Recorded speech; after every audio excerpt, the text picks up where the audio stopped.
contact! How deep can you plunge into the darkness? Through the dark veil of space, time. I wish we could have joined you sooner. This is Warp Chatter. Time is short. There is much to be done. The wait ends now.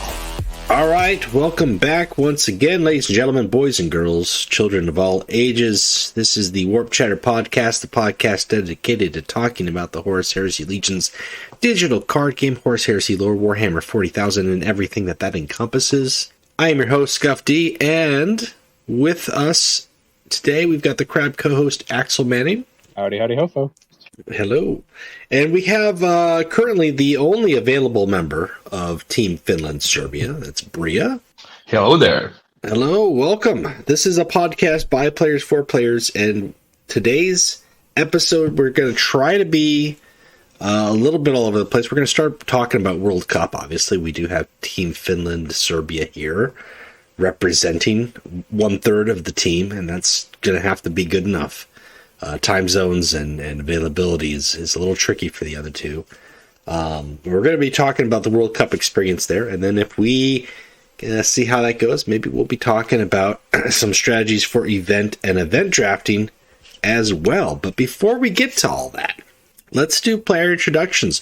Bryagh, tell us about yourself. Well, first of all, thank you for having me. Yes. I'm from Serbia, obviously. I'm representing 1/3 of the Finland-Serbia team tonight. I never bothered to find out where Alex is from. Is he Finnish as well? He's the Finland. Yes, he's Finnish. Yes. Ah, okay. Is and then Finland? Creed's a known Finland. Yeah, Creed's a known Finland. See, I always thought Creed was Serbia. I thought Really? Yeah. Huh. We talked about it because we live on the opposite side of the globe of each other, but like in the same area, so we have the same temperature around the same time every year. We always complain about it together. Okay, all right. So of the Finland Serbia collective, you are the minority in that regard. We got the one Serbian. We got the 1% of Serbia. Maybe even less. The only Serbian player. No, we know a couple more.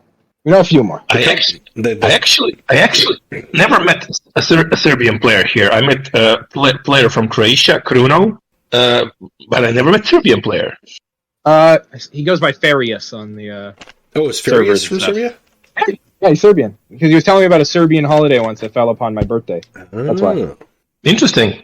Players from all over the globe, man.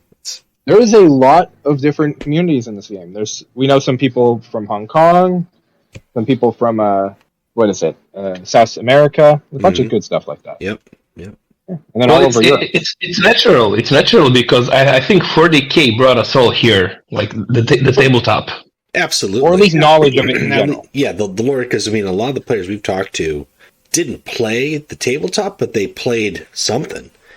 Whether it was Dawn of War, which is a huge gateway for people, or they played the Space Marine, and obviously tabletop is a big thing, or just even reading the books. Like, the lore is really, I don't think anybody that I know of has just started playing Horus Heresy Legions because they're like, oh, this is a card game, I don't know anything about it. I could be wrong there. But I think everybody looked at it like, oh, it's Horus Heresy and it's a card game. I was searching for a card game when I installed Horus Heresy, but I was like looking for something similar to Yu-Gi-Oh! Because I found the cartoon, the anime, very interesting to watch, and then it popped out like Horus Heresy Legions, and I already played the tabletop before. So, okay, let's try this, and I got hooked. So, yeah. That's a good way to go. Yeah. Yeah, I think when I was looking, it was the beta was still up, and I saw it was a message or it was a share. Or it was one of these like automated algorithm things on Facebook. I'm pretty sure that mentioned the game. It didn't link me to the game. It just mentioned it, and it was like Horus Heresy card game, and I had, for as soon as I could get games on my phone way back when. I was always looking for a card game, and 90% of them, 99% of them were really just like gacha games, or games where the only skill was just like getting high rarity cards and putting them in your deck. You didn't actually play it. Like your deck just would auto resolve. It would flip a card over, resolve that card. You know, like the way the game mechanics work. There was never like, here's a hand, and you play. You figure out what you're going to play. You've got energy. You've got resources.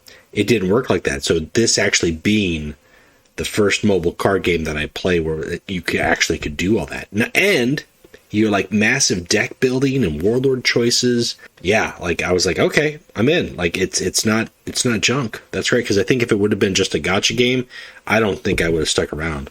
Yeah. Yes, it's a complicated mechanics, but it's really good. Mm-hmm. Yeah, I mean, a lot of people I know who I got into this game came from Hearthstone, so they're like, oh, this mechanic is this mechanic. This mechanic is this mechanic, and that helps. Yeah, I never played Hearthstone. I'm not big on... It's close, but not identical. Right. Plus, I find the balance to be a lot more wonky than this game. That's what I hear. Me neither. It's pretty good, but not great. Well, they also only I think HL is better. Yeah, I think that's the testament, the fact that we're here playing and talking about it. That's the way to go. I mean, that's kind of biased. Yeah, I'm sure there are, groups of fandom that are really dedicated to Hearthstone too, and that's great. And we're biased, but we admit it. That's just the way it's going to be, I mean... Yep. So when did you start playing the game? At what point? What set? My best man introduced me to the tabletop. It was like year 1999 or 2000, I think. I can't remember. It was the start of the 4th edition. Okay, the necrons showed up. Yeah, that was like about 6 or 7 months after I started playing. Was the necrons? Yeah, I remember that. Yep. And I started collecting necrons. Actually, I like the lore about necrons, so it was funny. The way back when necrons had phase out. Yep. When they get like 25%. Yes. Surviving troops. And their big lore was really they just were like, they were the obvious reference to Terminators. That was it. Like they're just robots. They're automatons. Yeah. The warrior is like the Terminator. Yeah. It was like copy paste. The "I'll be back" rule. I mean, that's like, I don't know how much more specific you have to be. Yeah, it was back when there was a chance that they might have been chaos aligned. Like it was weird back then. Like when they first got introduced. Yeah, they didn't really know. Like with the pylons, it was like, are they trying to stop chaos? Or are they trying to bring chaos? Like they didn't really dive into it too much. Yeah, I feel like that wasn't GW being mysterious. That was GW themselves not knowing. They really didn't. I think they were like, we need to get this new race out. Because if you look at the opening line, like the Necrons, it was like, what do you got? We got warriors. You're going to have a lot of these warriors, and then we got these tomb spiders, and then you can put a warrior on a tomb spider body, and that's a unit, and then the monolith, and that was it. I was like, yeah. They had immortals, and immortals were not great. They were interesting. Immortals were warriors with better gun. They had better guns, but they didn't. Where's the ones? Am I thinking the right ones that they didn't count towards your 25% for phase out? The pariahs. Yes, the pariahs. Yeah. Oh, that was back when there was human Necron. Yeah, those were the ones that were still like semi, like. Living semi-human, yes. Yeah, and then you had flayed ones. I did forget about the flayed ones. He did have flayed ones. Flayed ones were classic. Yes. Pariah, I want them to bring back pariahs. It's such a neat concept. It was interesting. Just blanks. Like they just totally did away with them. Like they've expanded the Necrons a whole bunch since then. They added new snipers. What are they called? Death Seekers or something like that? Yeah, and they've got that. They've got the their flyers. They've got the speeders, they've got their vehicles, they've got the snaky things, the cryptids and stuff. They kept pariahs as those bodyguards to the Necron Lords. Oh, no. They renamed it. Pariahs don't exist anymore. Yes, but they renamed it, but it's like similar weapon, similar looks. Yeah, but they're not. I know what you're referencing. Yeah, they're not like specifically like background lore fluff the same. Yeah, they've done. Yeah, they're not pariahs anymore. The last time pariahs have been mentioned was actually Dawn of War: Dark Crusade. which is so sad. Oh, Yes, Faraya was like the Necron who was talking to the others. Yeah, right. Yep. because it's just a person. Well, any blank Yeah, because put into the body. none of of them the would speak. They were totally voiceless. It was like, they just had these. Yeah. Because that. Yeah. Yep. I was gonna say that also predates like their Necron lords talking. Right. They just had like when you read stories about the Necrons, it was written as if like the Necron Lord advances drive. It's like all like inner dialogue, like the motivation, but there's no dialogue. It's like I love the 180 those guys took. Oh man, I think it was really for the best, and I really enjoyed. That was not the first non-Space Marine Codex I picked up. I think that was the third one I picked up, but it was probably the one next to Dark Eldar that I was looking forward to the most because, like, it was just basically redoing the entire lore and the whole dynasties, and like it was like we're like everything you knew about the Necrons, throw it out the window. It's starting all over again, like the whole history with the Satan, and like I thought it was done really well too. It wasn't even like ridiculous. Yes, but I lost interest in Necrons at the 5th edition and switched to Tyranids. Was that just for the rules, or because just the lore, just the army? Because of the army, I was tired of just shooting people. You want? That's why you build an only flare army. I wanted to smell the blood. There you go. From close combat. There's nothing more 40k than melee. Yeah, when you do nids though, do you have a horde? Like, because you can do horde nids, or do you run like the big stuff? I have like a mix of stuff. Okay. And I think I posted pictures while I was in Trader's End. I posted pictures on the tabletop section of my Tyraniid army. It's been a while since that section's seen any use. I think somebody was talking about doing some painting up there recently, so that would be nice. The tabletop section, So, like, yes, you have my army of Tyraniid somewhere there. it's in the library. It's in there. Yeah, it's in there. Yeah, I don't know. Like, I did the when I went from Space Marines to Imperial Guard, I went from like, okay, like here's my 40 models to like here's my 400 models.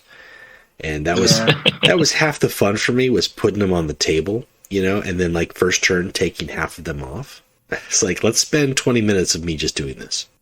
Yeah, when you play Horde army like Tyranids or Imperial Guard or Orcs, it's like, Yes. And then like templates, you're like, do you have well, now they don't have templates anymore, but back in the day, it was like, oh, you got templates? Well, this is going to be quick. Yeah, templates and scatter dice. Yes. Yes. It's good times. Good old times.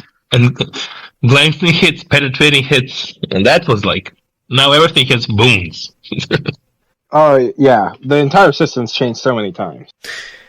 I mean, this jump from 7th edition to 8th edition is just crazy. Yeah. Vehicles, Well, when they added, the feel of vehicles. yeah, when they added flyers, and then I thought it was a smart choice when they did the ally rules.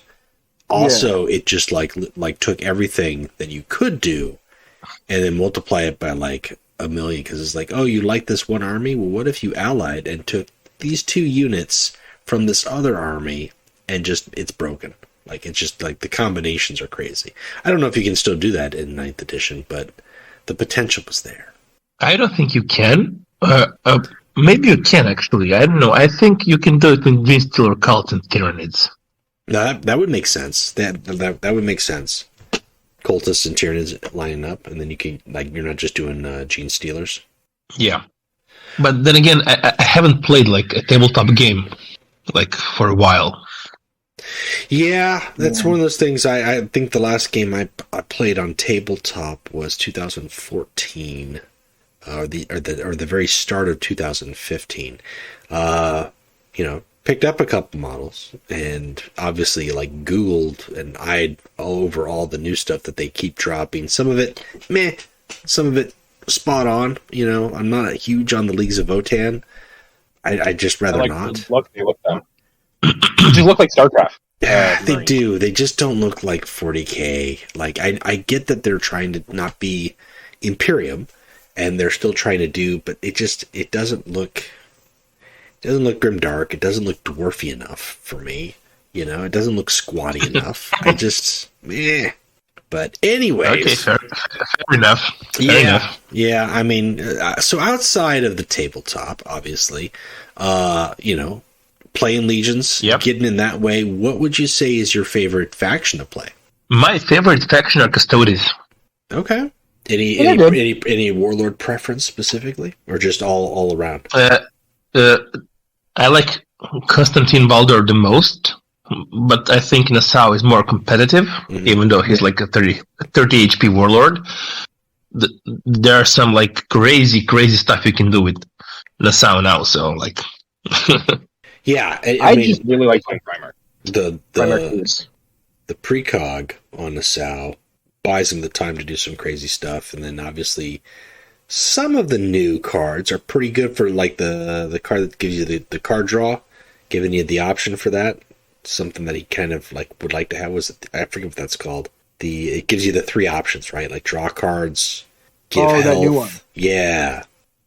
Yes, they included it like because they did like with so many factions before. So finally, Custodes got something. Yeah. Yeah, and then obviously you get the Paragon Spear, and then that just opens up the game at that point. Like, get Paragon Spear, get lethal, do crazy stuff. Paragon Spear on curve is like GG pretty much. Yeah. In any game of Custodes. Yeah, but it's just a matter of time. When you get Michaeler, you get the Hunting Eagles, or you get the jet bikes. Maybe. Yeah, you're just waiting for tactics. Like OTK. Yep. So Custodes are my favorite army in Horse Heresy Legions, and I also did some like lore researching, and I like the Constantine Valdor lore. There are some rumors he's coming back, though. I've heard that. There is all but confirmed that he's in the Imperium right now. So, yep, not as a good guy though. That's the fun part. Well, not as a good guy as you know it. Good guys mean different things. He could. There is no good guy, but I mean, to the people of the Imperium, he is currently the enemy, and we'll see what that means. Got to remember, though, they did try to kill Guilliman when he first woke up. Let's see. But Guilliman didn't have an army that had demons in it, in his defense as well. We'll see. I'm very excited with how 40k lore is taking it, even if the tabletop has hit the point where it's just Primaris Marine. Oh, yeah. Primaris Marine ruined the game. Say they ruined it. They just have too much focus on it. I think the books are a lot more exciting now. No. I have just finished up the Solar War, so I'm about to start the Lost and Damned for the Siege of Terra series. So I'm gonna get in there. I'm making my way. Although I might take a slight deviation. There's a nonfiction book I want to read, so I only have so much time for so many books in a given time. So when I get that, I'll probably take a pause and read that. Have you played the Custodes at all during the World Cup? I know right now, as of last week, your pairing was it Vulcan, Horus, Gage, and Rubio? Is that what you've been running the whole time, or have you mixed it up? Yeah, I switched in second round because Alex decided Teal is not competitive enough in this meta, so he switched Teal to Russ, and I took Gage. Okay. I'm surprised he mixed it up. I mean, he's the Steel Man. Yeah. And I had a really, really hard time convincing Creed to take Rolderon and honestly, I think that's just cowardice. I think he should have kept the really stupid and funny Warlord picks. Well, he kept 2 of them. True. I mean, that's what matters at the end of the day. 66%.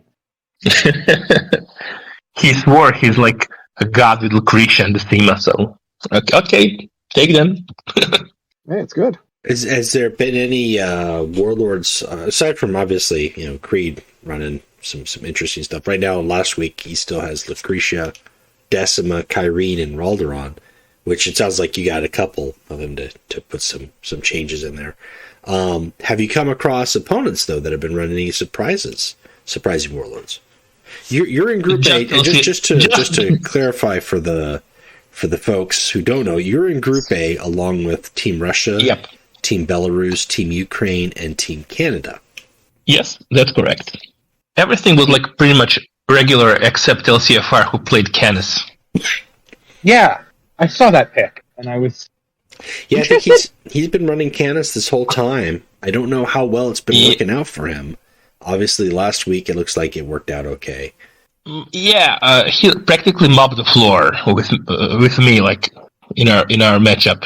Ah, okay. So you squared up with him. So Team Canada came out ahead in that week. What is the standings? I'm looking at this bracket here currently for Group A, and I know last week when we were looking at it, we weren't sure really what the standings were. You guys were looking pretty good. Is that still the case? I don't have a. We are 2-1 currently. Okay. Because the first week we were bye week, and now we play Ukraine as our last opponent. Okay, so if you win against Ukraine, you should be going on to the top 8. I'm not sure, because if we win against Ukraine and Canada wins their last match, then both Canada, Russia, and Finland, Serbia will have 3-1 score, where we won against Russia, and Canada lost to Russia, and Canada won against us. So you guys have got like a 3-way tie that could be a really weird paper, rock, scissors. Like each one of you has beat the other, and Russia beat Canada. Canada beat you. You beat Russia. Crazy. Yeah. Oh. Yeah. Okay. Well, then it really could come down to match points.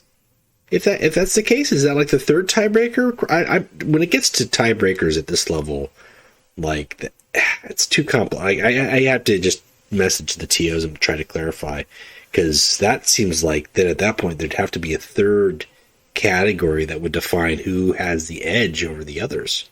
Well, I know, but we lost. When we lost, we lost pretty badly, like 3-0 to. Yeah, this last week, but the other weeks, you guys have been pretty good. I mean, well, I know Creed hasn't won anything yet, and that's not the minute he gets there, though, the Warlord picks. That's it. Wins. It'll happen. It'll happen. Yeah, he's like full of salt, and I'm just waiting for him to like release that salt on somebody. I like his odds. So basically, we shall see. We won versus Belarus 2-1, and won versus Russia 2-1. Lost to Canada 3-0, and now we had to win against Ukraine, I think, 3-0. I think there's only been 1 week that there's been a 3-0 win in your guys' group, which was I take it back. Canada versus us.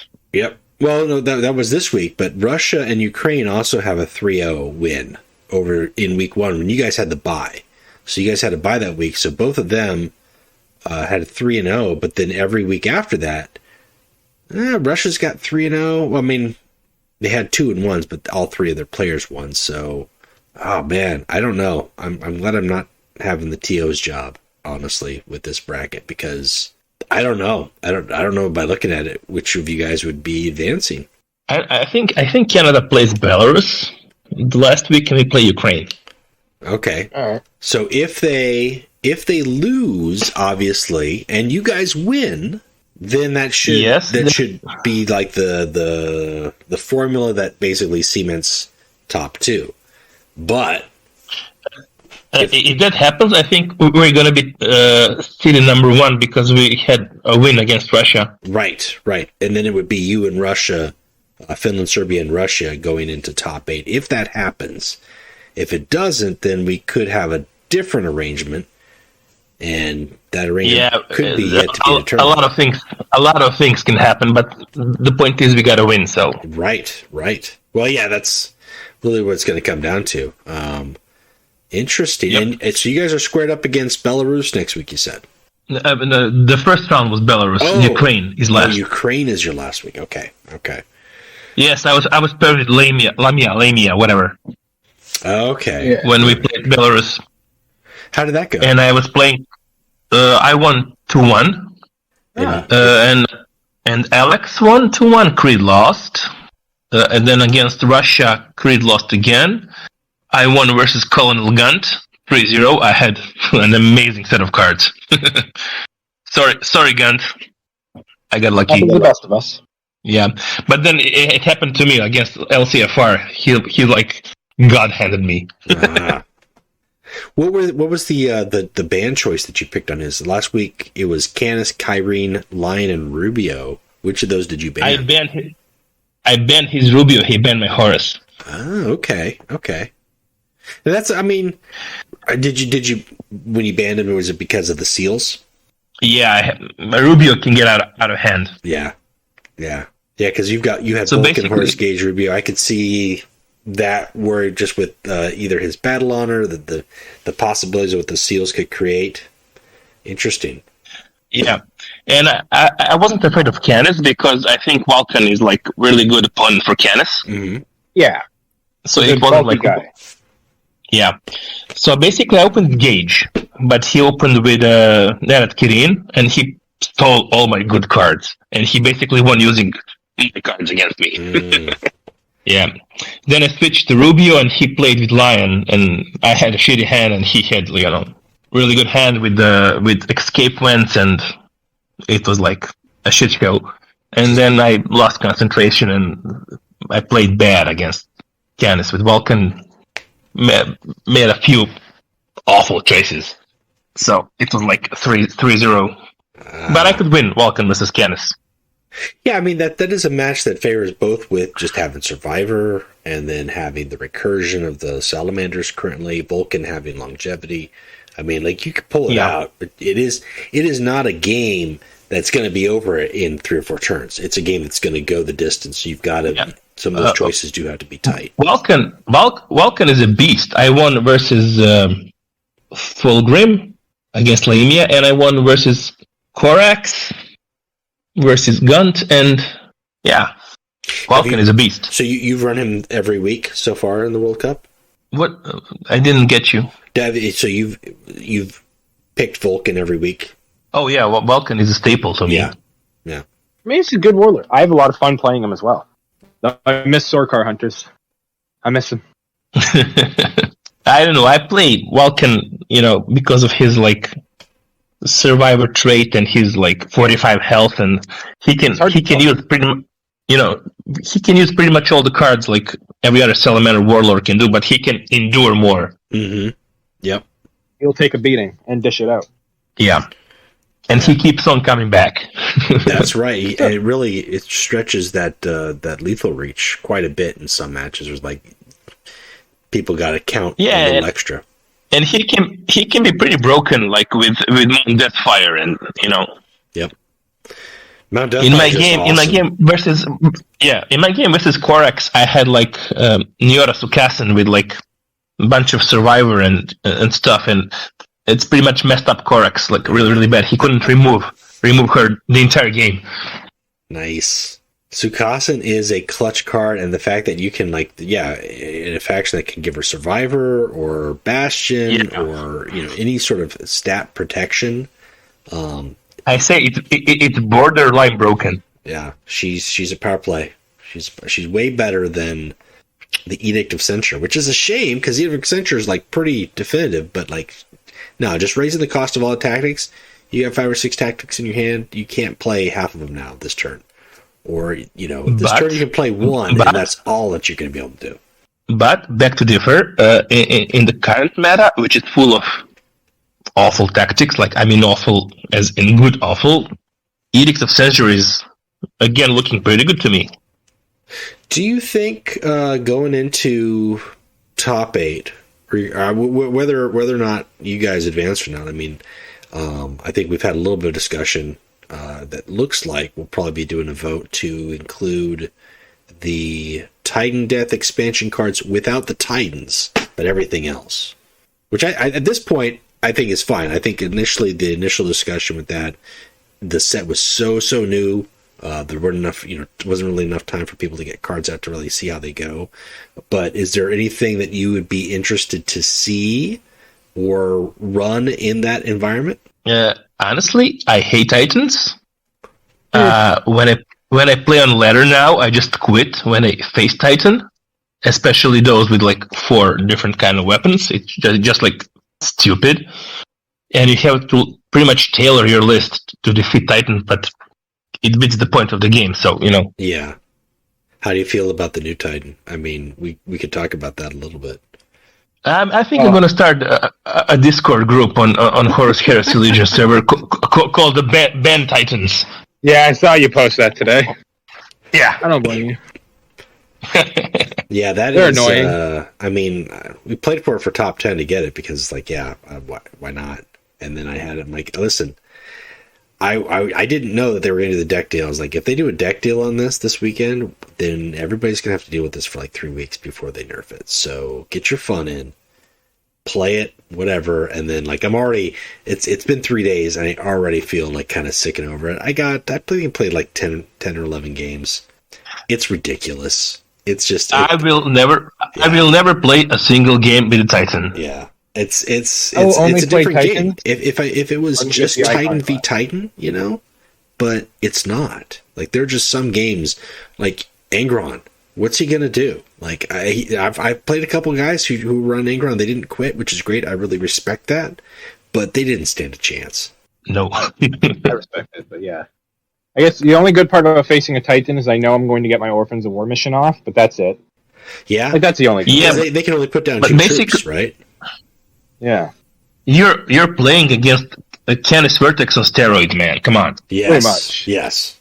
No, without overload, or not overload, meltdown. Yeah, but his fists, the Canis fist, has like similar, mechanics. Mhm. They get Yeah, they're stunned kinda when similar. they attack. Yeah, but that's overload, not shutdown. I wish they had. At this point, Titan weapons can gain meltdown. It's only fair. Canis doesn't deserve to be shot in the foot for being worse. You know what? Basically, when you fight a Titan, you fight a Warlord with 100 HP. Yeah, Essentially, And- Yeah. and the units to go with it that you basically have to contend with for the duration until they're gone. Like, it's not just like, it's a 2 health troop, like, Lucretia puts out, or like Latara put out a 2-3 troop I gotta deal with first turn. It's like, no, it's a 20 health hit, thing that you have to deal with. And that's if they're not giving it shield or anything else. And if you think about it this way, Maybe. oh sorry, I was just gonna say with Canis, everyone knows to rush down his face. You can't do that for a normal Titan. You gotta hit those arms because you gotta stun them, and its center head is still staying at that 40 HP mark, that 30 HP mark. Yeah, maybe they can include, like, similar to Canis, when we destroy one weapon, it, like, goes like a chain reaction to others. Meltdown wouldn't be a I bad think thing. I think they deserve, even if the number's not high, even a 3 across the board, that still seems fair to me. And when it comes down to it, the big thing to go with it, like, yeah, the starting is huge. The starting, what they start on the table, all their abilities. So what if it's got 0 attack? But then, what Canis doesn't have is a specific card pool that's designed to enhance its abilities even further, right? Like, you could argue, obviously, that the Loyalist is probably more superior than the Traitor one. Awakening is They are. but either which way, like, big fat bodies is big fat bodies, right? Like, that's just it. And like, thank you for spending some time dealing with this one weapon. Now I'll play these big fat bodies that you've exhausted resources that could have been useful against them. Like, it's just, it is, if it was a different game, if Titan v Titan was a different mode, I think that would be fine. I don't think people would have a problem with that because you know what you're getting into. But yeah, the big thing is with these Titans, they're just not on the same level. They're on a different level altogether. Yeah. I was practicing for World Cup with Vulcan, and I faced some Titans, and I won with Vulcan because he has like a lot of small troops. He has a lot of area effect damage. He's good to destroy Titans basically. Yeah. Salamander card pool is good for destroying Titans. Yep, and the Survivor is good. You can get off some good sacrifice potential. Yep. Yes. Yep. Titans are an anomaly in design. It would have been cool if they could have started off strong, but they had to build that up, like turning on the Titan. No, they just start fully ready for combat. Yeah. Yep. Maybe the Everguild plan to get people so annoyed, so they switch to the new game. I've heard a lot of those. I've heard a lot. They're killing the game with Titans, so everyone moves to Warpforge. Most people are going to move to Warpforge anyway. Yeah, I don't know. Like, I mean, people are still going to play it one way or the other, and it's not like it would make sense to kill it a year in advance. Yeah, especially because, I mean, then again, everything's in advance with Warpforge. They made the Discord server a year early. Yeah. They've already got everything up and advertising, and like it actually has a banner compared to Legions, which still doesn't, which still boggles my mind. They could do it. They just need a little bit of boosting. They could. But yeah, I don't know. I mean, if people weren't playing Titans, if Titans weren't in the game, I don't know what we get in the expansion. It doesn't matter. It will be a fun game. Oh yeah. You know what they should do? You know, a viable game. A viable game. Now it's I want to see the very first expansion of Warpforged be a Titan expansion. That's what I want to see. Just get it out of the way, right up front. Like, here you go. Here's Titans. Nah, that would be good. Like, but think about it. You could get Gargants. You could get like Eldar Titans. You could get Leviathan Tyranids. Like take it to the next level. I love Eldar, and you could do the Chaos. What's that one Chaos model? It's basically Banelash. No, the giant. I mean, obviously there's Chaos Titans, but I'm thinking like the it's like it looks like a giant corn juggernaut on treads. What is that? Oh, Skull something. Skull Crusher. Yes. Like put that as a Warlord choice with Titan components. Second expansion right out the gate. Like let people just like fume and feast. I don't know. I think that the Forest Heresy Leaders mechanics was pretty good until the Titans. So yeah, I think that's a fair statement. Yeah, that's pretty. I'd agree. Okay. Oh, the Lord of Skulls. That's the name of what we're saying. The Lord of Skulls. Lord of Skulls. Yes. I was trying to find it. If it's corn, it has skulls in the name. That's just how you find it. Exactly. Skulls are blood. I mean, one way or the other. You're going to get that. How big is the Lord of Skulls? I can imagine it's Titan size because it's huge. Yeah, it's like a little bit taller than a Bane. Yeah, it's pretty tall. Yeah, I'd say that's pretty damn big because a Bane blade's what, 12 feet tall? I mean, if you stand the Bane blade up, yes. It's or you're talking like in lore. No, Bane blade from lore. Bane blade tread top of it. Yes, the treads. Feet. Yes, yep. Mm-hmm. Bane blades are huge, and it's always stupid to me. I love 40k. It's so dumb.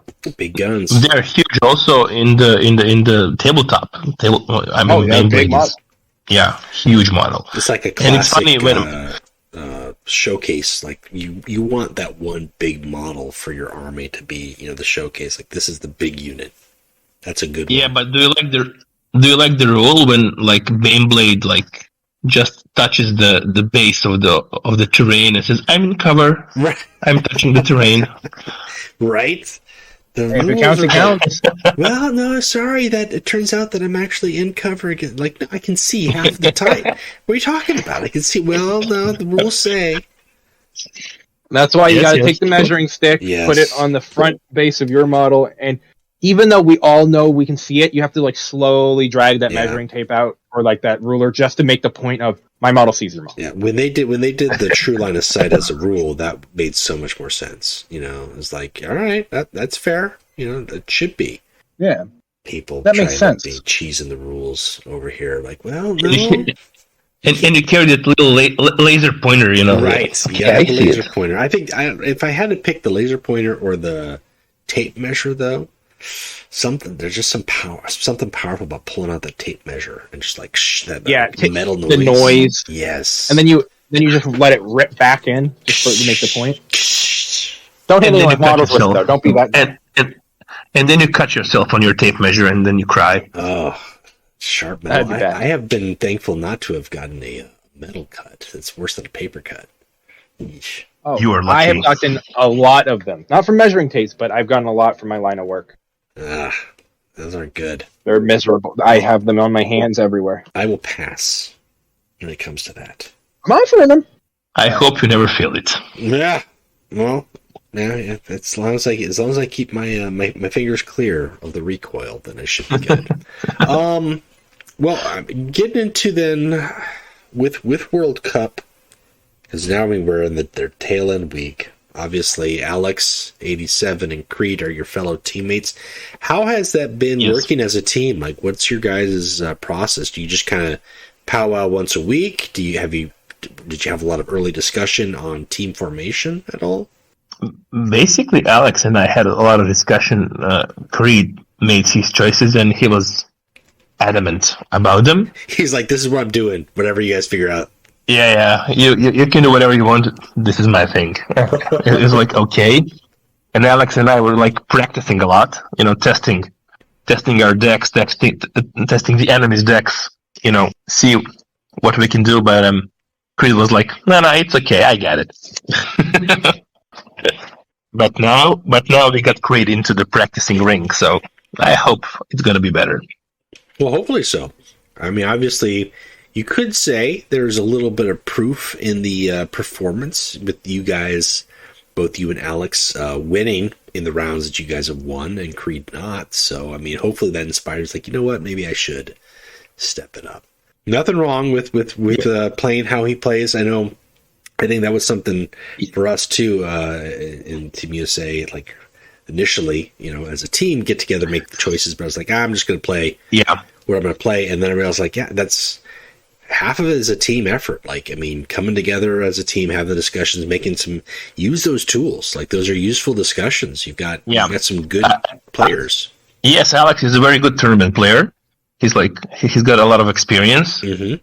I played maybe just 1 or 2 bar nights that you organize, like way back. Yeah, those are fun. And those count. They're tournaments. Yes. A little bit more casual, but just the same.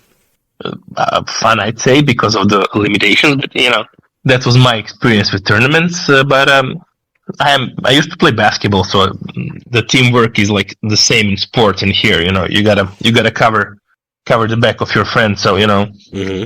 Yeah. And practicing makes everything like much easier, especially when you know which warlords you're facing. Right. Yeah, you can take a look ahead at. I mean, to some degree, the week prior. Obviously, your opponents, you don't know who you're going to be matched up with. You don't know what they're going to have. But when they make that announcement the first day, you can see, okay, here's what I'm facing. What am I going to ban? Which warlord am I going to ban? So these are the 3 that I'm going to have to prepare for. And then go from there. And if you've got some competent players to go with that, who then can throw together some lists and give you some teeth, give you some things to practice, you can know which is the best matchup. Like you talked about, like yes. Vulcan is got a very strong matchup against Canis. Like you might know that initially, maybe you don't. After you play it a little bit, you're like, oh, I thought Horse was going to be fine. Doesn't work out. Although I think Horse would be fine against Canis. But I mean, in practice, you find those things that you thought were okay. And your opponent, your teammate, helps you, point out the holes in your plan or the weaknesses in your deck, and hopefully gives you some time to prepare and cover those. Yes, but you can only do so much because it is like a lot of RNG involved, with the draws and everything. And yeah, that's true. And luck is like a really great part of these games. Yeah, I mean, you throw in cards like Kai's Lane, Jubok, with Nerat Kyrene, like you said, like copying all your stuff, Like when Nerat is copying all your stuff and you are, you can't control that. You can't control what they're going to copy. Perfect RNG example. Yes, I hate Nerat Kyrene, and I hate Diamond from Thousand Suns because they're pretty much similar type of Warlord. And usually I ban Kyrene when I face my opponents in World Cup, but I decided to ban Rubio this time because Rubio can really get out of hand. So I gambled and I lost. It's okay. It happens. Nothing wrong with that. Nope. Well, trying to think, is there anything more with the World Cup experience that we could talk about? Well, it's my first World Cup, so my experiences are so positive, and and I can't wait for the next one, or maybe Lodge Wars, or whatever, I like the Oh, go ahead. I like the tournament, setting generally. I was going to ask, with this being your first World Cup, then, is this also your first team tournament? Yes. Okay, so obviously there's a different vibe from a single-player tournament versus a team tournament, and you guys have been working as a team. That's been pretty positive for you. Would you be playing up in the next one, whether it's Lodge Wars or World? Obviously World Cup, you may have to qualify for or play off depending on how many players you got in your region. But if there's another team type tournament format, would you be interested in continuing based off of your experience here? Oh yes, very much so. Nice, that's good. So that's ideally. you don't want to hear people come into the tournament scene or tournament format and the very format turns them off, right? Like, I mean, if someone's like, I didn't like it, I had to play with teammates, and like, I haven't heard that. I certainly hope we don't hear that, but I mean, the idea is that, you know, like, hey, actually it was pretty fun. Even when people played the Reddit tournament or the subreddit or the new player, like, you know, I think the TOs try to listen to that feedback and try to make tournaments as enjoyable as possible so that people want to continue making the appearance and playing in those tournaments. Yes, I agree with you. This was my first tournament. I'm hooked. You know, it opens up the game in totally different way, and I like it. Nice. Well, that's good. That's a good thing to come of it. And obviously, you guys are doing pretty good too, which always helps. You know. Well, honestly, I wasn't expecting we're gonna do so good, but you know, it is a card game. I always say. Right. That's at the end of the day. You know, you guys are in a pretty decent bracket. You've got Russia, you've got Ukraine, you've got Canada in there, but it's a card game. Anything can happen once the game starts. You know, that's when the game actually goes. Like, whatever you draw and your opponent draws, that anything could happen. Of course, and what's funny, out of three of us, the Creed is the only like really active player. Alex and myself are like really casual nowadays. And he's gunning hard, and he's in the standard game, and he's not cutting it. The casuals are carrying the team. That's nice. So basically, like, well, Alex is like in process of leaving the game for a year now. Yeah, I know. Like he's. We were talking in the chat. I mean, like that's kind of his perpetual. It's like, I'm gonna be bailing out, but then something pulls him back in. He plays a little bit more. Then he's thinking about stepping away, and then he comes back and plays a little bit more, which is fine. You know, like the game's been going on over 4 years. If you can't play it every day, I do, but not everybody needs to or has to. And if you got stuff going on, like just play what's fun. I started this game in 2018, I think. It was the early beta version of the game, but only 4 factions were around. And I had like my profile. It was like Maximus Viridius, and I still have that profile. And after a while, I got bored, and I dropped the game. But then I saw it was like an expansion. I think Salamanders were the first expansion. I don't remember. Yeah, and then I made another. Yeah, and then I made another profile, this one, Bryagh profile, this, which I use now. And been playing it ever since. One way or the other, that's good. Yep. Nothing wrong there. With some breaks here and there. So. Yeah, and I think that's just take breaks when it's not fun or you got other stuff that's more important to attend to in real life, you know, and... I take breaks when my wife says I, like, pushed it over the limit. Well, yeah, that'll happen. Yeah, I just wait for that wifey look like, you know, okay, leave it now. Yeah, you know, you get those looks. For me, it was like basically, I just like realized like, hey, you know what? Like, if I'm playing, I don't want interruptions. I gotta play in the right spot, so I need to be alone. It needs to be late. Everything needs to be done and taken care of. Yes, and my wife hates when she said I'm like totally shut down when I play the game. I think that's fair. I think that can happen, especially if you're in a really tight match. You know, with not just tournament, but I mean whether it's event or you're doing ladder, like that's your focus. Like it's not a casual point click game. You can play it while you're driving. You should definitely do that. But like also like your chances of responding to somebody who's trying to get your attention or ask you about whatever's going on with the kids' school or dinner or anything like that. Like, no, that just isn't a good. Even if you have like detraction. 3 or 4 minutes until you have to go somewhere, and you got in the game with Mortarion. Yep. Okay. Yep. Yeah, like I always look at like what I'm running. I'm like, okay, do I have enough time to play this one more game? Maybe not. Like, and then I'm thinking like, oh, okay, Karn, I'll just run through and get my dailies really quick. And first warlord out the gates like Mortarion or Caleb Decima. I'm like, well, never mind. Exactly. Yes, when they ask me how to pronounce my game name, it's Bryagh. It's from it's the dragon from the Flight of the Dragons, the cartoon. Ah, Flight of the Dragons. Oh. Why does that sound familiar to me? I've heard of it before, but I don't know where. It's really, really good cartoon. It's about how the world civilization is like growing, and it's forgetting about magic creatures, magic generally, How and old there are is like it? 4. It's very old. It's like 1980 something. I can almost visualize the video cassette cover, but I can't recall if I've seen it. Okay. Let me help you. There is a green wizard called Carolinus. He's like in the green robe and a long white beard.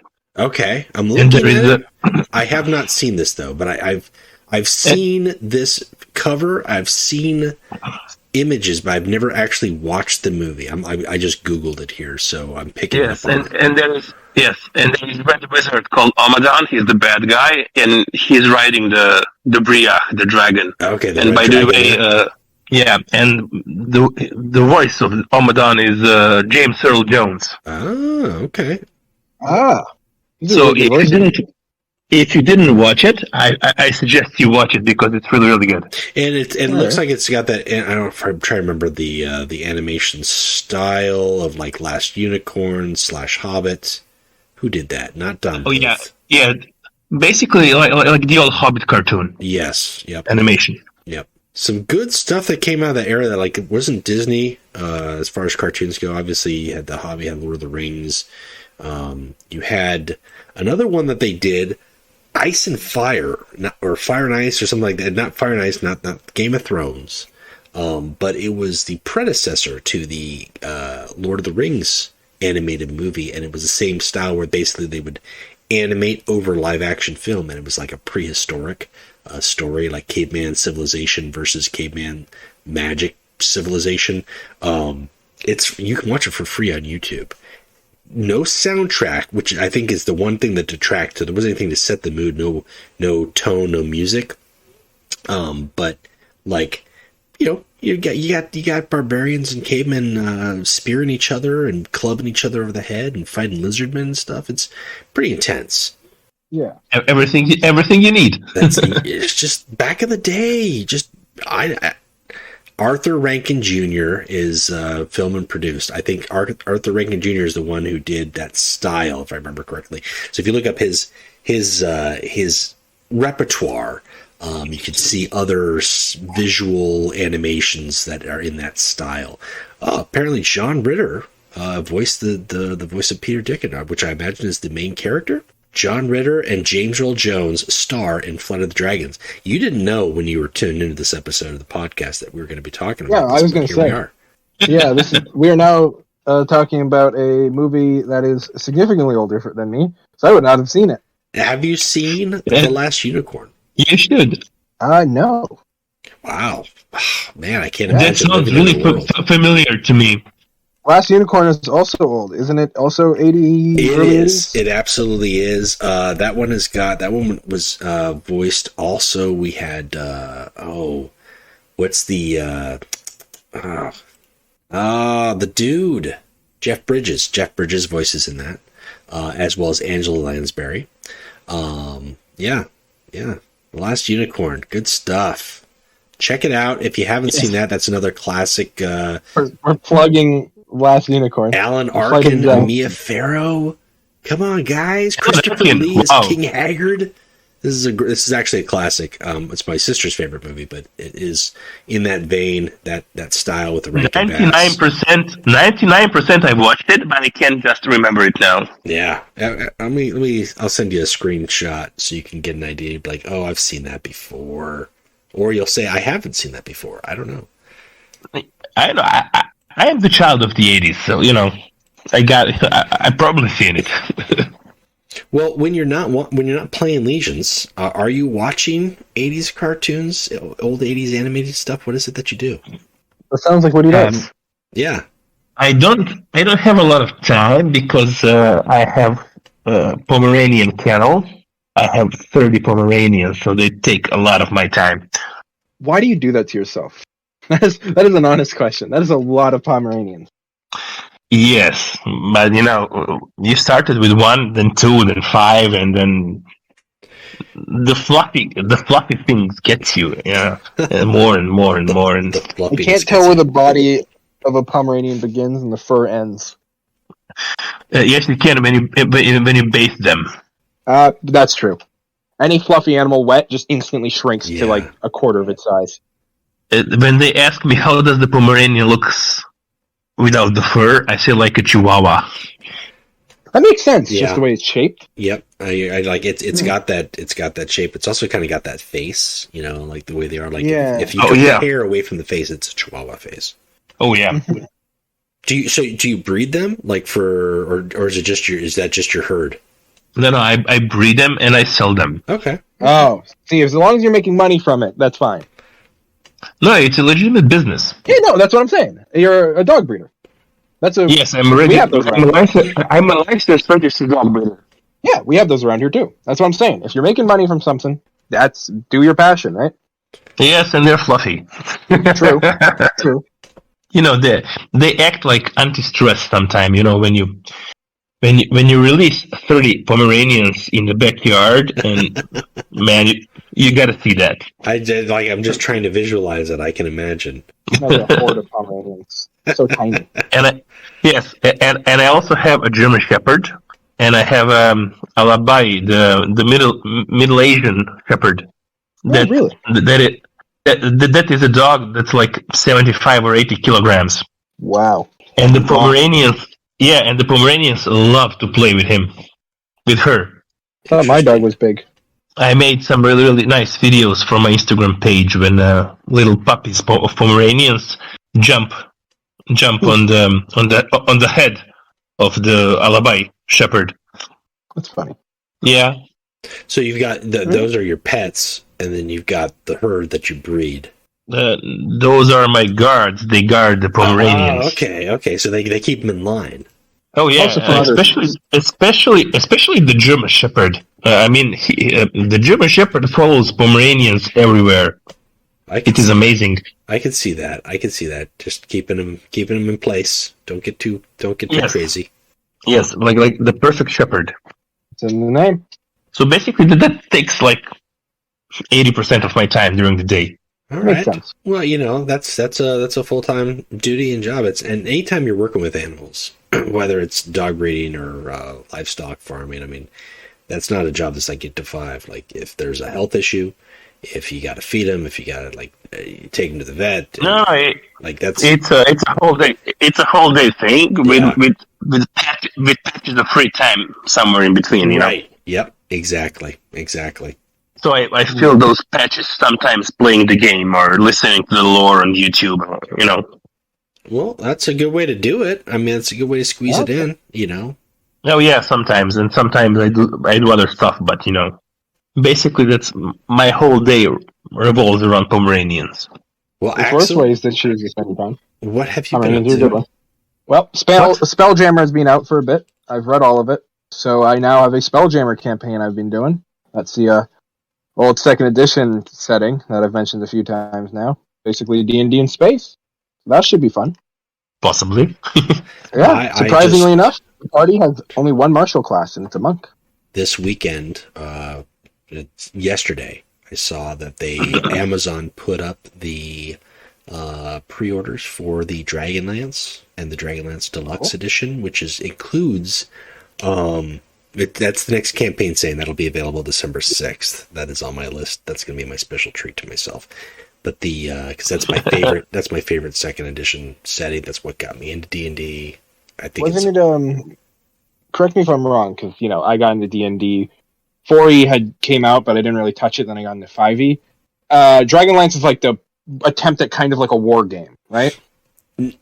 No, but yes, in a way. Basically, what happened was this is some old TSR lore. Basically, we had Dungeons and Dragons, and they had a couple other settings that were like popular, and then the idea was, hey, we don't have enough dragons in our Dungeons and Dragons game. So Tracy Hickman and Margaret Weiss came up with the setting of Dragonlance, which was basically very dragon-centric. And you would have dragon riders. That's really what brought in Takhisis, the Queen of Dragons, the Dark Queen, which is basically what in Kryn you consider as Tiamat. And then you had like it's very dragon centric, and the Dragonlance is this magic weapon that can slay any dragon. That's its power. Anyways, that's the setting. Then to sell the setting, that's where they wrote the story, where basically then you would have sweeping armies of knights and dragon armies and draconians, and and then it became not just a hey, you're going to go into this dungeon type of thing, but there was much more of a global, continental scale where like, hey, there's forces of evil, there's forces of good. I want to say alignment is kind of a big key factor in there and everything else. So dragons are heavy on the alignment. Dragons are heavy on the alignment. So then it goes like evil dragons versus good dragons and so on and so forth. So, so that was the bulk, the pitch of the setting. And it was probably one of the, if not the most popular setting in the early, 90s, late 80s, when it was like the heyday of AD&D 2nd edition. And as time went on, things changed. People had different career changes, started other products, and settings kind of, came and went. And at that point, I think TSR had like 5 or 6 other big settings. So Dragonlance is really well established, but hasn't had anything new. And there is, Weiss and Hickman came back to do a new trilogy. And that's a big old, they've had it's been like a 2 or 3 year in court with Wizards of the Coast because there was some issues there. I'm going off into a whole D&D thing here, but finally we're getting to see the Wizards of the Coast. Didn't they make that game Heroes of Might and Magic? No, but they made the other game with magic in the title. But yeah, so the Dragonlance campaign setting is going to be a campaign adventure book. And the deluxe version actually, I'm really intrigued because it comes with a board game, and you don't have to get the board game. But if you have the board game, there are elements that, if you play the board game, that will influence the campaign advancement. So I'm really kind of curious to see that. But there used to be a Dragonlance board game way back, and this is going to be anyways, I'm excited about that. That's news. I'm looking forward to that at the end of this year, and it should be very interesting, not to mention the new novel. So, yeah.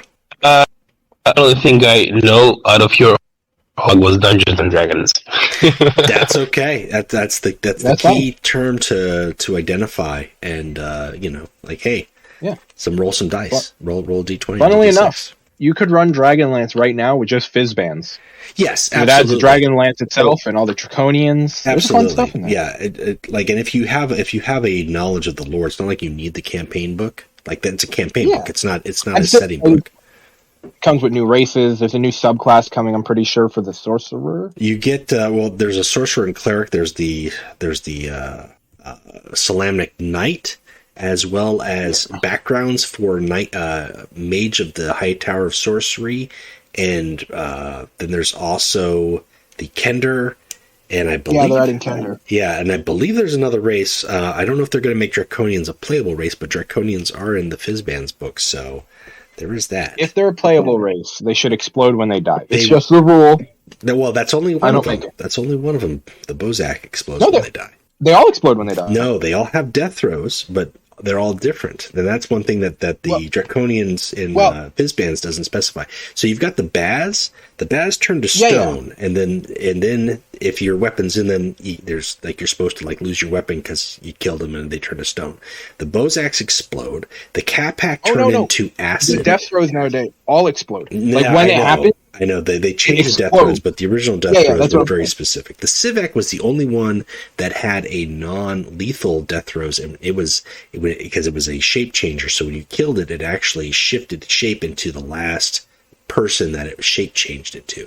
And then the Aurak is kind of like the high level, and that shape shifted. Its death throw was it basically became a delayed blast fireball. So you didn't want to kill him at close range. Anyways. Dragonlance nerdemism aside, that's what I'm up to. Bryagh, is there anything you would like to plug while you're here? I would like to what? Plug any Plug, shout like outs, advertise. any mentions you want to give. Maybe your teammates who couldn't make it on. Obviously, Creed and Alex couldn't attend. I am very devastated Creed couldn't make it. I think him good. and Alex and Axel will have like really good conversations in this podcast. And I'm sorry Alex couldn't make it because he has the most experience in tournament settings. So he could say something really good about the whole thing. We got them on the sidelines, though. Yeah. We'll miss them. I mean, sometimes it happens. You never know. Maybe they'll be available at some point. Listen, if you guys end up making the top 8 and going all the way, you can always end up coming back as a full team. Try to nail down a time that works for everybody. I promised to Creed and Alex if we win the World Cup, I'm gonna visit them in Finland. So, and I think it happened. That could happen. That would be pretty cool. I know last year Team Canada got together, and had a physical get together, and I think that's just cool. I think that's a good indication when you've got, the community being a community, not just in the game, but then like as teammates. You're like, hey, you guys have been through the trials and fires. You guys emerged as champions. That's something to be proud of. Yeah, and I'm sorry. I plan to visit the U.S. and Canada in September, October this year, but it's not going to happen, unfortunately. Oh, it's travel restrictions? No, I have other issues I have to figure out. But there's time. There's time for that. Yeah. Always is a chance. Yeah. Oh yes. There's always the problem nowadays with travel too. Even if it's not for real life issues, tends to be like the coup has locked down most countries. Yeah. Well, the lockdown isn't the problem because I'm vaccinated, so I can travel. Yeah. And I was vaccinated on purpose because when I go on dog shows, I have to visit countries in Europe. Yeah. Because I'm very avid for dog shows because I breed really, really quality Pomeranians, so I need to travel. So travel is not like the restrictions are not the problem for me specifically. Yeah. And then there's a big event happening in Europe that has made it so travel around that area is hard. And that's basically just one part of Europe, and it's like really, really eastern side. Sure. Serbia is remote. That I remember my map. I probably don't. I'm in Serbia. Next to me are Bulgaria and Romania is like the closest thing to Ukraine. But you're still good though. You can't feel anything here. Yeah, that was my point. Yeah, of course. It's contained in this little bubble. Yes, except of like pumped up prices of everything. Oh yeah, that makes sense. But the winter is coming. Is that a good thing or a bad thing? You're in Eastern Europe. The winter is coming, and 80% of Europe was dependent on Russian gas for mostly heating. Yeah. That's not good. So now when there are sanctions, that could definitely impact you guys for sure. Yeah, it's gonna be a tough winter, I think, for most of people. Well, I'll definitely wish you luck. Luck and warmth, thank you. Hopefully, hopefully it doesn't impact the ability to stay warm. But obviously, comfort and price is not something you want to have to, have things that you got to meet up on. We shall see. It's going to be a tough winter, but I think everything's going to be okay. I would like to think so. Yeah, we'll have to see. Oh yeah, time will tell. Time will tell. Well. So, Scuffy, are we going to talk about the event now? Well, I mean, I guess we got some time to talk about the event. But not much to say, I guess. About the old one, we got Desiree on Loyalist. Yeah, and the new one is going to be with the Raven Wing. I really think we're going to get that. I don't think we're going to get the Deathwing, but I mean, if you had the choice between the two, Holgwyn and Alisari, I don't know why you would not want Alisari. Yeah, Holgwyn doesn't do much. I'm going to sound blasphemous now, but I never watch what we're going to get, either Loyalist or like Traitor. I never watch it. Never. That's fair. I mean, really, it's rigged. There's no actual fight going on. Like, we wanted the Psy Titan because not because we wanted a Titan, but we didn't want Desiree with the Loyalist card pool. But we have that now. Now you do. So I guess we can. That's right. That's right. And then this Raven Guard one is just tenfold better than Holguin. Holguin has a special card. Special card's not that good. If I remember correctly, it's 2 energy, pick a Deathwing troop and it costs 3 less, pick a troop and it costs 3 less of the Dark Angels, something like that. Like, it's good. I mainly play events only to get gems for stuff I need from the store. Yeah, that's what most people do. I am not like avid event player. But I know Scuff is. I bet he can say something about this. Well, Scuffy, what do you think? Who are we getting, and why is it the Raven Guard? Yeah, and I think it brings a lot to the Dark Angels with the potential with quests and, you know, It brings flank? yeah. I mean, they have a couple of flankers, but when you can make some of those troops that have got first strike or a quest or high damage or battle honor with flank, or, you know, like the was it Astraville? No, Astraville. Israfel flank. Sure. Why not? Okay, I found what the actual special card is. 2E, draw a troop from your deck and give it frontline. It costs 2 less. I like what that card does, but I mean, we're still going to get the Raven Guard guy at the end of the day, so. Well, here's what they could do. They could very easily take that card and give it to Red Loss. Yeah, it makes sense. Even though he's not like the Deathwing guy, He's a they would have Dreadwing to guy. give it something. He's a Dreadwing guy. Why couldn't he give it to They're- Dreadwing? Well, Dreadwing aren't about frontline, so. So give him cost 2 less and And then something else. Oh, I 2 totally agree on the card. Yeah. Yeah, or even attack because they're about destroying things. So you play the troop out with extra attack and it costs less. That could be good. Yep. But Dreadwing has really, really nice, very high cost dreadnoughts, I think, Yes. with really good stats, and it would be fun if they get like front lines. True. Which is why it'll be sad to see Holguin go. I honestly, in this current event, I like the Ultramarine guy the most. Yeah. Yes, he's quite Yeah. strong. His value just is crazy. Like, the longer the game But- goes, you're like, all right, thanks. How about 4 or 5 Stellax or Corvos or the Apothecary Theon? I mean, like, I just wanted to say that I got like 3 Stellax in the game. It Yeah. was like rubbish. I haven't had a game where I haven't generated a Stellax. Like, I felt so fucking dirty. Yeah. You get those games where you generate the same thing. I got 3 Ravens from an Orphans of War mission once, and I just went, okay, this is my life. Raven. won't feel bad You about feel it bad. because you're somewhere down the line. You'll have the exact opposite where you're like, "Wow, thanks." The 3. Oh, I've already gotten that. 10th Oath. Wow, that's awesome. I got a Sorkar Hunter once, and then the Space Marine Scout that pings for 1. All right, And I went, okay, this is my fate now. And those were the best picks out of my choices. So It's the same thing as the Ornithos Barge. You know, Yep. I like that card. I use it a lot in my decks, but man, sometimes it's so fucking rubbish. I mean, could be worse. You could be using Forge World and getting only those 1/1 Servitor Automas. I saw that happen to Doles, the Hungarian player. Ooh, It was hilarious. that's enough to make you want to put down the Forge World for a bit. He hasn't used it since. Yeah, that's understandable. When you play this game a lot of things can happen to you. None are good. Not all of them are good, yeah, but some are. So about the event draft, I never tend to spend a lot of gems to rerolls. I try to get, even if I on a 10 ticket run, I try to play with what I have. Sometimes when like the offers are really stupid, then I reroll like once or twice. Yeah. Yeah, my philosophy I know, is the same. Where like I don't like to reroll.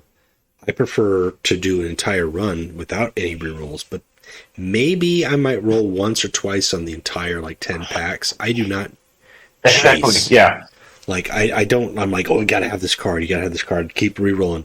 Like there have been 2 or 3 runs that I can think of in the duration of, and now the event format that we've had with the drafting has been around for over a year and a half. I can only think of 2 or 3 runs where I've done that specifically because I had drafted several cards up until that point that was these will benefit if I get this card. I just need this card. But I've never gone for the whole, like, all right, I'm just going to do all legendary packs, or I'm going to do, like, it's just a waste. And I have plenty of gems to spare. I just feel like you can win very well without rerolls. You just have to draft smart. And if you are going to reroll, by all means, do not reroll on a single ticket. Like, that's a waste. I think that's the biggest lesson that I can offer people. If you're going to do events, you can do event single ticket, you can do it 10 times ticket. There's whatever. It depends on, it's up to your preference. You get more for your time if you're doing a 10 tickets, but you are also at a little bit of a higher risk because you might not do well and then you don't do well times 10. But if you're doing a 10 times ticket, that's where you want to reroll. If you're doing a single ticket, you spend, say, 200 gems. You're going to win one crate. That's it. At the end of it, regardless of how good you do or how bad you do, it's going to be one crate. You will not recover 200 gems.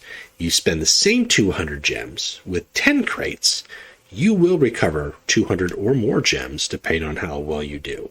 Like, that's just the way it's going to be. So it's just being smart in that regard. Now, obviously, if you don't care about gems, then that's fine. But I think there's a lot of players who really are in that position where they don't have too many gems to spare. So if they can, gain that one kernel of wisdom and make use of that, that's what I would pass on. Well, I played this game like a really long time now, and I never have enough gems for store. I never have enough gold. My collection is lacking like 80 or 100 cards. It happens. There's much you can do about it, right? No, Well, I just Zacharias. have to roll with everything I have. Yeah, you got to just hope you get lucky. Zacharias, before the most recent expansions, a la Siege of Terra and then a recent one, had every single card in the game except Shield Generator for like 2 years straight. He was just missing one Shield Generator, and it took 2 years for it to enter shop and for him to get it. It was the funniest thing to watch. Because every shop would roll around, he would check, never be there. Yeah, and when it's a neutral too, especially then the neutrals are ridiculous at this point. They're three factions, but they're three times. They have to rework. No. They have to rework the shop. The shop is ridiculous. Absolutely. I doubt we'll see the shop reworked, as sad as that is. Not even with the new game mode. That will never come. I don't think you're ever going to see the shop reworked in Warpforge either. I think... I was going to say, I hope that Warpforge is different, but yeah, realistically, I shouldn't. I don't think it's going to be. I mean, I know that the community manager said that it's not going to be a reskin, and that might be true for the gameplay. I don't know about everything else outside of that, and I really feel like, especially when the game is first starting, the shop is going to be pretty basic, because why wouldn't it? The card pool is not going to be so big, and hopefully they set it up or they design it in a way that it can scale and be better than what we have in Legions, because Legions has not scaled. I mean, we got a second store tab that took 2 years to get, and then we got 2 extra cards on each of those tabs that took another 2 years to get. That's it. Like, there hasn't been anything else that's improved drastically with the store. It's not something to rely on. Yes, like it was. the car. I'm sorry about this. Okay. And the card pool is massive now, and the factions are like massive warlords. Yeah. Everything, You could get through the each faction would rotate, once a week. It used to be, and now it's like once a month. Like, that's how many factions we've got. It's way different, and it's not worth sticking around to try to look for that one card. You're better off playing events to get cards, and that's really the fastest, easiest way you're going to get cards. And outside of that, you could chase the achievement crates, you could level up, you could do the trainee crates, but really when it comes down to it, events will get you cards. It may not get you all the cards that you want for the faction that you want or the set that you want, because it's just a huge pool, but you will get more cards. I find that the 12-win crate and the 11-win crate tend to drop warlords a lot. And I won't say that's the majority of it, but I think really with there being so many epic warlords and legendary warlords, those two spots, the higher up you do, you have a better chance of getting new warlords, which is nice. My experience is 10 win in 10 ticket run gets you most legendary cards. I hear that the 10 and the 6. I feel like the 10 and the 6 always offer some good legendaries. I just recently had like 7 wins in 10 ticket run. I had 0 legendaries. I've had several runs, especially when like a new set drops, which is really frustrating, and it's like multiple 12-win runs and no legendaries. And that's the worst. Or you get like one legendary that's a cosmetic. And that's the worst because, like, come on. Like, this is the best you can do in an event. And you can't give me one legendary? Like, Honestly, I think the best trait of 12 wins is that you get all the cards back. The tickets back, yes. All the tickets back, yeah. That's like the best trait. Yes. Yeah, because then they basically recover themselves. You're getting those 10 tickets, you're getting those 10 crates, plus whatever other crates you're going to get on your next run. Exactly, and tickets are so hard to get. Yeah, we don't get too many double ticket weekends. You know, we used to get those regularly too. They should do it when more bigger events are happening. Like when we're deciding 2 random cards that no one really cares about, sure. But when we're determining like big warlords, right, or like a raid's going on, there should always be double tickets. Yep, I agree. But not always do they do it, and that's kind of sad. So much opportunity. Every girl just needs to plant the seeds. Can you just have an input back on the event runs? I have to say, the most fun event run was when I was in Trader's End, and we were all watching Guard Buddy in the event run in Custodes, and he had like 6 hunting eagles. Yes, that's one of the Custodes are, and I mean that's what we could talk a little bit about. Is there are some factions that just are very strong in event. Now, Custodes, I think some players don't know how to play them well, and that's fair. They're a hard to play faction, but if you draft them right, Custodes are crazy with hunting eagles, with Paragon Spear. Maybe even 1 or 2 Telemon Dreadnoughts, you know, like, but the Hunting Eagles is a big thing. That's huge. Like, if you get 3 or 4 Hunting Eagles, like, the more Hunting Eagles you have than your opponent, then you can respond to their Hunting Eagles. Like, then in events, like, you're going to face those Trajan jet bikes, Michaeler, the Spear. Those are cards that you're always looking out for. Like, when you're drafting, just in the same way, like, if you're running Sons of Horus, burn. Fast troops and burn. People don't understand the mechanics of Custodes. You need to have really good patience with Custodes, and in 90% of the games, you're going to get your health under 10, and then you're going to win. Right. Yeah, the lethal reach is huge. You just have to get to that stage. Like some other good cards that you would keep an eye out for the Custodes, like Auric Mortalis. Or the like 1 Century. Usually, like there's some games I've had where, especially when it was like versus Imperial Fist, or the Imperial Fist were with the Custodes. It's like, all right, throw up your turrets. I'll just Auric Mortalis and hit you for 3 or 4 because I've also got the spear or a troop that's given my attack boosted. You lose everything, and then I hit you for 3 and 4 on top of that to the face. It's a lethal good card. With Custodes can be ridiculous. I once had lethal range of 36 with Valdor. Yes, yeah, and if he hits his reckoning, forget about it. His lethal range is whatever your health is at. Yeah, because he can just spend the energy, use Halls of Terra, I think that's what it's called. Mm-hmm. Twice called Halls of Terra, and he can and then at the last instant he can use the Orders from Terra to go again. Yeah. Yep. There's a lot of bullshit you can do, and it's fun to watch. It's not fun to have happen to you, but No, but you know when it's counting down, it's like, all right, here it comes. Has he got it? He's got it. Here it goes. And then you see the self-buffing, you know it's over. Yep. I had so many quits when I played Valdor when I started to buff for the lethal. People just quit. Yeah. People count it up themselves and go, "Yeah, I'm screwed," and then just run away. Yeah. Yes. There are some factions that do that. Like I said, like the Custodes, I think draft very strong in events. I think the Imperial Fist do very strong in events as well. I would say there are some factions that don't. Personally, for me, I feel like the Knights, even though they can be strong, I feel like they are hard to draft an event because you because do have to Knights need draft the right weapons, special cards to make a Knight deck viable. Mm-hmm. Yeah, like I'll if get you don't that have when if you're you don't ready. have enough plasma, or you don't get a couple support troops, like you could have 3 battle cannons, but if you don't have a way to generate that plasma to be able to make use of them, like it's not going to do you much good. I think the secret to a good knight deck is draws and plasma. That's like Yes. very important. Yes, because they want to get through their stuff, and they've got to have that plasma, and especially if it's plasma that they can gain from hand with the rally troop or a tactic like that secret hidden plasma. Because sometimes when you play it and your opponent thinks you're not going to generate it, then they overcommit, and then lo and behold, you drop that las cutter, you drop the tech savant, now you've got a free las cutter that just mows down all their stuff.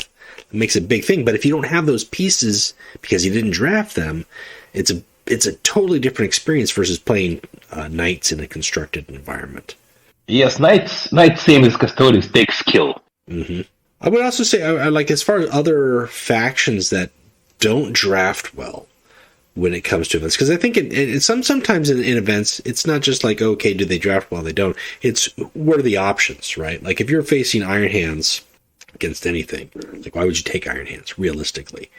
But you could have a draft potentially where like Santar versus, like, I don't know, I'm trying to think, Santar versus somebody that spits out troops that he can just mow down. I don't know. That's a terrible example. Lucretia, for example. That's probably the best thing you can do, right? Because he can take any of the troops. He can play the long game of the Iron Hands. You get the Relentless going. Like, typically, though, the Iron Hands are not somebody that you would draft for. Like, you'd pick another faction over them. I think it's debatable on whether or not the Defenders of Caliban draft well. We haven't seen them in a draft in a very long time. And I think part of that is contingent on who they're facing. Because I think the last events that they were in, it was really Defenders of Caliban versus Defenders of Caliban and, like, Chaos. So it wasn't much of a, like, why would, like, that's the best option. Did we have a card recently in event? It's the easiest event, I think, pick ever. If you pick Karn. You know? Yeah, if you've got Karn in there, because it's going to be really, if you just pick him and pick the Sark land speeders, right? Fast attacks, fast games. And maybe teleport that neutral set of cards with maybe Vorax or like the Goldstone Hunters, you know. Yep. Maybe some no survivors if you can get that. Like, I mean, it just makes it run faster. Events that can go the distance, that's really where, like, and that's where we're talking, like, with Gorod. If you're playing a game with Gorod, the longer the game goes, the better tools he's got. And he's an event warlord right now. He's not currently, in the game, but he's got access to the Ultramarines pool, and the Ultramarines really do benefit with all the healing, with the battle honors and the tactics that they have. They can go the long game. They get the mission off. Like, I mean, they've got a lot of long game tools. Gorod with mission is a beast. Yes. And I'm on my second run. I did Gorod without mission, and Gorod with mission, it's like night and day. And even it's not too far off on the drafting, but just having that turn ticker down, it's like, I'm going to hit this. I'm going to get this mission off. I don't know, from all the missions, I like the Ultramarine mission the most. I think it's like Really? really good. Yeah. I mean, it's definitely a good one. I don't know if I'd say it's my favorite.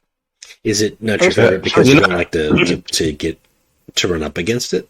No, I mean, I definitely don't like to run up against it, but I can say the same about missions I also like. Right. So I feel like I don't think it's my favorite simply because it's kind of just play the card, here's your reward.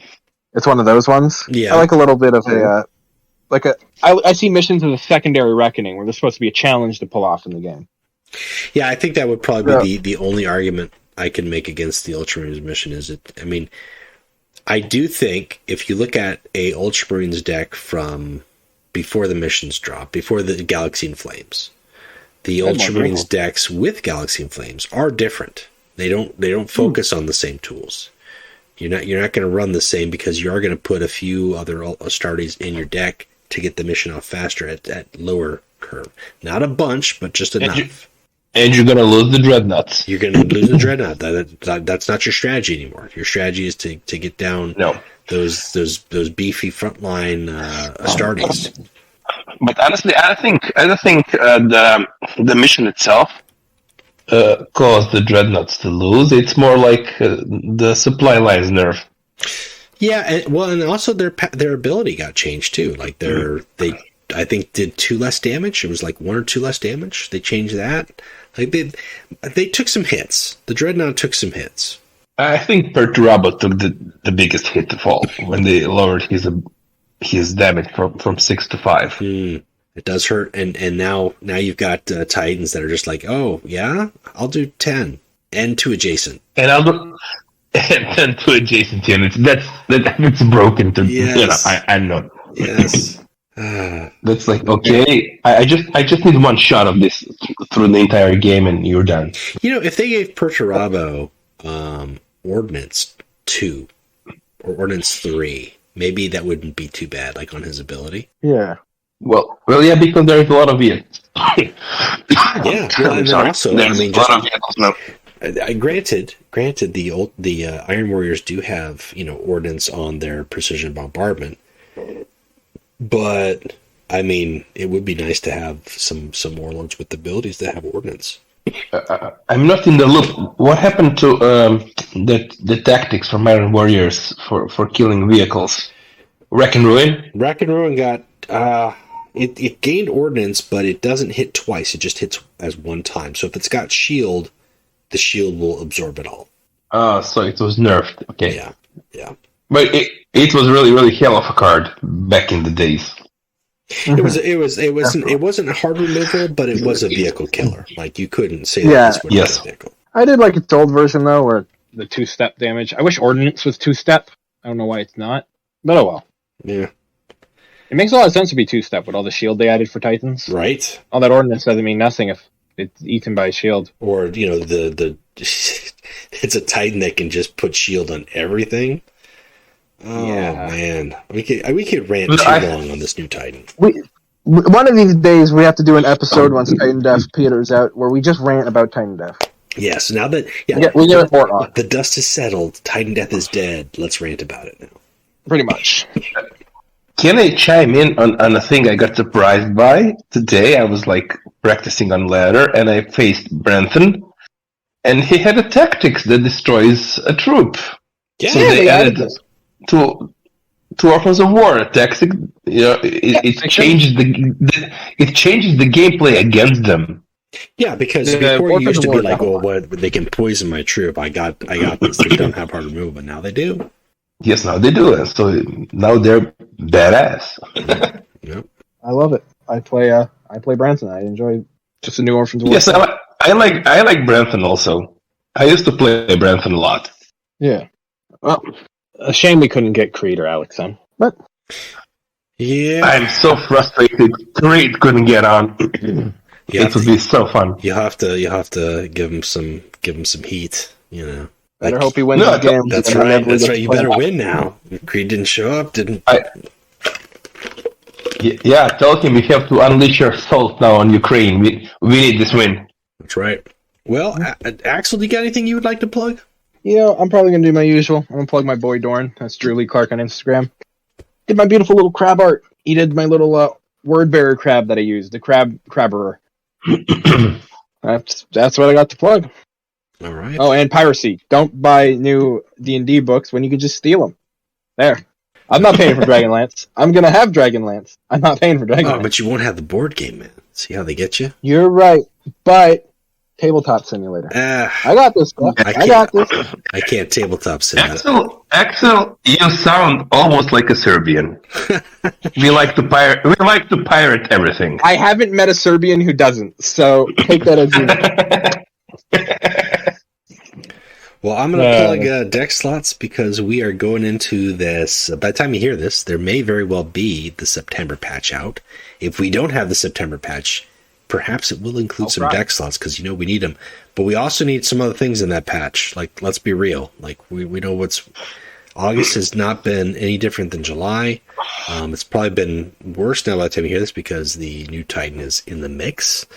And I honestly would be surprised if they patch that the week after they put it on sale. We're probably going to be stuck with the new Titan for about 2 or 3 more weeks before it sees a change. However, I'm also going to plug Barnet Legions, because we're going to have a September Barnet Legions. I believe we're going to be looking to have that pretty soon. If you hear this, we might already have had it on September 4th, because that's Labor Day weekend. Why not? Or we might have it the following week. I haven't nailed down a date yet, but just yet, well, we're going to have that again, and hopefully at a time that has a good turnout like we did last month. So yeah, so some good stuff. Decklist contest will be coming back. I've got to make the official banner for that and post that up. I've already got it figured out. So hopefully by the time you hear this, that's up and out, and get your decklist contest back to me. We're bringing that back. I don't know about streams yet. I'm still trying to figure out the rest of my availability schedule and kind of getting my energy back up. I sound better, hopefully, than I did last week. And hopefully there'll be more to listen to and pay attention to. I've got a Sheet Ranko video that'll probably be out before this is. And hopefully that was entertaining to you. I had 2 week. I think I had weeks where I was running like 2 videos a week, or a video every 3 days. I have to scale that back. It's got to be like 4 or 5 days now. But I got a lot to cover, and I'm looking forward to getting to it. So that is what I've got to plug. I am just a simpleton. I just want to plug ban all Titans. I think that's a fair plug. Yeah, that's a good plug. I'm simple. You going to plug Pomeranians? I mean, while we're at it? Or Fluffy Dog. Shout out or Tiny Dog. Shout out to Pomeranians. Oh, they're shouting all right. They're shouting all fucking night. Well, Bryagh, thank you for being available, taking the time, making it on, representing Team Finland, Serbia in the World Cup, as well as here on the podcast. Thank you for having me. I hope I wasn't boring. No, not at all.